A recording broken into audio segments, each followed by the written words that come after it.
Hello, j'espère que tu vas bien. Bienvenue sur ma chaîne YouTube. Je m'appelle Fantine. Ici, je parle de Jésus, le chemin, la vérité et la vie. Aïe! Je vous invite à regarder cette vidéo jusqu'au bout, même si elle vous pique et même si elle ne vous plaît pas.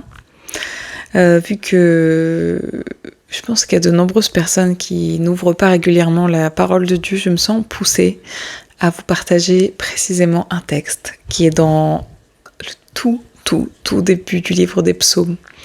Et on va lire dans Psaume chapitre 1. Heureux l'homme qui ne suit pas le conseil des méchants, qui ne s'arrête pas sur la voie des pécheurs et ne s'assied pas en compagnie des moqueurs, mais qui trouve son plaisir dans la loi de l'Éternel et la médite nuit et jour. Il ressemble à un arbre planté près du cours d'eau. Il donne son fruit en sa saison et son feuillage ne flétrit pas. Tout ce qu'il fait lui réussit.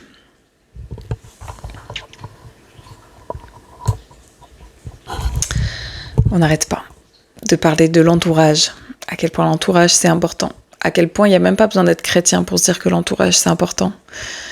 On est la somme des personnes, des 5 personnes qu'on fréquente le plus, donc si tu traînes avec des gens qui passent leur temps à se moquer des autres, à tout prendre à la dérision, ou si tu traînes avec des menteurs, si tu traînes avec des voleurs, si tu traînes avec des brigands, si tu traînes avec des... Je n'ai même pas besoin de finir cette phrase. On est la somme, tu es la somme des personnes que tu fréquentes. Donc en fait, si tu es entouré de personnes qui sont ancrées en Christ, qui vont t'amener vers Christ, tu vas trouver le chemin du bonheur en fait. Et il est écrit dans la parole que tout ce que tu fais te réussira. Si tu as l'impression que tu es dans une saison où tu donnes pas de fruits, où tu passes le temps en faisant vraiment des trucs qui sont pas glorieux. Je dis pas on a tous des saisons. On a tous des saisons où on est plus ou moins en feu, où on est plus ou moins efficace, mais je pense que un des premiers trucs que le Seigneur il a changé dans ma vie et qui m'a amené à me sanctifier autant, c'est il a revu mon entourage. C'est-à-dire juste avant d'arriver à Christ, je sortais beaucoup. J'étais entourée de gens qui buvaient beaucoup et avec qui je sortais 2-3 fois par semaine ou voilà 2-3 fois par semaine je picolais et je pouvais être bourrée. Voilà, ça se faisait des blagues de cul tout le temps et en fait quand les écailles de mes yeux sont tombées et quand le Seigneur m'a montré vraiment la trahison de ces personnes comme une immense bénédiction qui m'a permis de m'éloigner, j'ai dit merci, gloire à Dieu. Et en fait, maintenant, quand je regarde ces personnes qui sont encore dans le même état, qui sont des pères de famille, qui continuent à aller au bar 4 fois par semaine, à se foutre des races, et je me dis, mais merci Seigneur, en fait. Déjà parce qu'ils sont en train de ruiner leur santé. Ensuite, parce qu'ils sont en train de rien construire du tout. Enfin, ça n'a aucun intérêt. Enfin, tout n'est que vanité. Mais encore plus quand tu fais des choix de vie qui sont pas sains, quoi. Et en fait, tout ça, ça va vraiment enfin, ton entourage, il est important, mais tu es responsable de ton entourage. Il y a un moment, par la force de Dieu, il faut prendre des décisions. Il faut prendre des décisions, il faut s'éloigner un temps. Il faut s'éloigner le temps d'être bien assis. Parce que si t'es encore un peu brinque-ballant, que tu vas à gauche, que tu vas à droite, que t'es hyper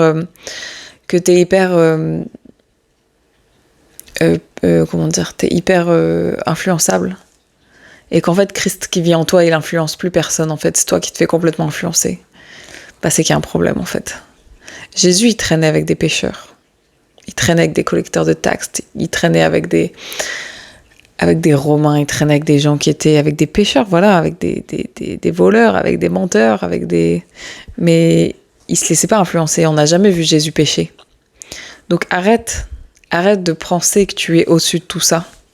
Arrête de penser que ouais, mais c'est bon, on s'amuse. En fait, tu sais pas si Jésus revient demain. Quand tu vas te retrouver face à lui et qu'il va dire « Arrière de moi, je ne t'ai jamais connu », t'auras plus que tes yeux pour pleurer, en fait. Genre voilà, il y a un moment, il est question d'être responsable. Il y a un moment, il est question de se dire, ok, Qu'est-ce que c'est ma vie? Est-ce que c'est vraiment ce que j'avais envie pour moi-même? Est-ce que là, continuer à cette allure-là, c'est ce que je veux pour ma vie? Est-ce que dans 6 mois, si je continue comme ça, je serai heureux? Est-ce que dans 2 ans, si je continue comme ça, je serai heureux? Est-ce que dans 10 ans, si je continue comme ça, je serai heureux? Je peux te la dire, la réponse c'est non. Mais en fait, ça ne prend qu'un pas de toi. De dire, ok, j'ai besoin de faire quelque chose de nouveau dans ma vie pour qu'il y ait quelque chose qui change. Parce que là, on peut partir comme ça dans une spirale infernale. Le Seigneur, il a jamais dit que ça serait facile. Il a dit qu'il serait avec nous. Et il dit même dans sa parole que l'homme qui trouve son plaisir dans la loi de l'Éternel et qui la médite nuit et jour ressemble à un arbre planté près d'un cours d'eau.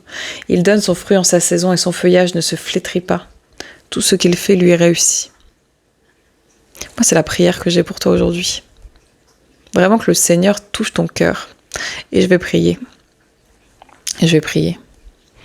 Voilà, je pense qu'à un moment, il n'y a pas besoin de mots. Il y a juste besoin de méditer la parole de Dieu et de se dire, mais où est-ce que j'en suis dans ma vie? Est-ce que je suis en train de suivre le conseil des méchants? Est-ce que je m'arrête sur la voie des pécheurs? Il n'a pas dit celui qui ne traversera pas la voie des pécheurs. Il a dit celui qui s'arrête. Est-ce que je me suis arrêtée? Est-ce que je me suis arrêtée et qu'au lieu de tirer les gens vers le haut et de les amener à une nouvelle vie, à se repentir, à se rapprocher de Christ, est-ce que moi je me suis arrêtée? Est-ce que je partage leurs péchés? Est-ce que je m'assieds en compagnie des moqueurs, de ceux qui ralentissent, ceux qui sont partis œuvrer pour le Seigneur, ceux qui vont te distraire, ceux qui vont... On le voit sur les lives, le nombre de gens qui ont envie de me distraire pour que j'aille pas jusqu'au bout de ce que le Seigneur m'a donné à partager. Je vous vois, je vous sais. Il y a un moment, est-ce que c'est ça vraiment que vous voulez dans votre vie? Bref, en tout cas, encore une fois, le Seigneur, il est avec les justes. Et il y a un moment, tu peux choisir d'être juste. Tu peux choisir de dire, ok, j'ai envie de changer de camp, j'en ai marre. J'ai envie de grandir d'un coup. Bref. En tout cas, le Seigneur, il a promis. Il a promis qu'il serait avec nous. Et des fois, vaut mieux 1000 fois choisir le fait de dire, ok Seigneur, je vais mettre ça de côté, je veux me concentrer sur toi, je veux faire un effort, je veux chercher ta face, je veux m'entourer de gens en feu pour toi jusqu'à ce que même moi je sois en feu. Plutôt que ça soit le Seigneur qui te l'impose à un moment donné où il va commencer à t'arracher tes amis d'une façon qui va pas du tout être sympa.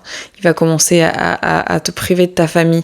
Tu vas te faire renier. Tu vas vivre des trucs. Vraiment, franchement, des fois, vaut mieux quitter en bon terme quand le Seigneur il te met à cœur des convictions de dire attention. Plutôt que d'attendre que le Seigneur il arrache de tes mains. Parce que ça fait mal. Ça fait mal et ça fait perdre du temps. Les décisions que tu prends pas aujourd'hui par rapport à ta famille, par exemple, ou par rapport à tes amis, c'est des choses qui peuvent vous faire perdre du temps à eux et à toi. C'est-à-dire que si le Seigneur il te met des choses à cœur que tu fais pas, tu sais pas il va se passer une embrouille de ouf avec tes potes et tu vas plus les voir pendant 10 ans. Alors que juste si t'avais dit ok les gars, venez on se met au carré, on va chercher la face du Seigneur, on sanctifie nos vies, on fait des choses bien, ben là tu vas les amener avec toi. Mais t'inquiète pas, le Seigneur à un moment il va créer des séparations nettes et ça fait mal, vraiment ça fait mal, par amour, vraiment.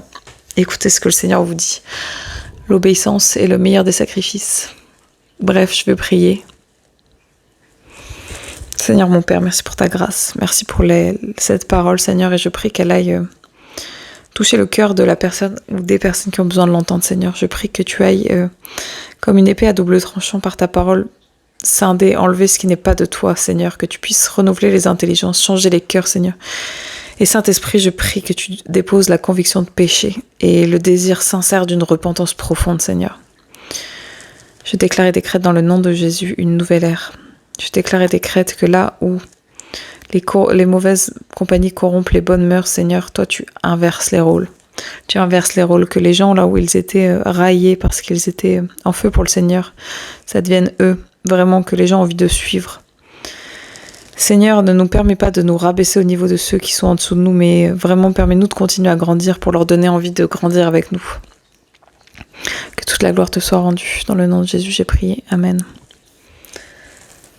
J'ai encore entendu ça il n'y a pas longtemps. Vous voyez, imaginez, t'es debout sur une table et t'essaies d'attraper quelqu'un pour le faire monter sur la table. Il y a beaucoup plus de chances que la personne, elle te tire vers le bas et que tu tombes de la table, que toi, t'arrives à la lever. Sois béni.